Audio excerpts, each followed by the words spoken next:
Purtroppo le piogge di questi ultimi giorni e il freddo di qualche settimana fa ha compromesso in maniera abbastanza seria, specialmente le varietà precoci. Noi abbiamo 3 categorie di ciliegie: le precoci, le medio precoci e le tardive.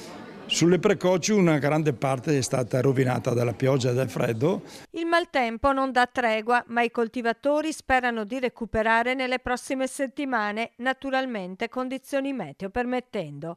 La produzione, lo abbiamo sentito, è parzialmente compromessa, ma il marosticense si prepara comunque ad incoronare la sua regina rossa di primavera, la ciliegia di Marostica IGP.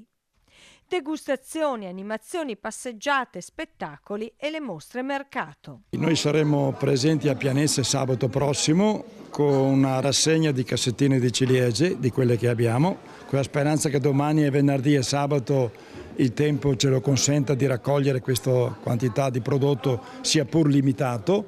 E poi per Marostica il 26 maggio, che è la festa provinciale. Poi finiamo come al solito il 2 giugno a Colceresa, che sarebbero la varietà Doroni, i tardive, che riesce sempre molto bene. Festa provinciale di Marostica che quest'anno compie 80 anni, un anniversario che la città degli Scacchi ha voluto celebrare con un nuovo logo. 80 anni di ciliegia, la ciliegia fa 80 e siamo in tema di compleanni.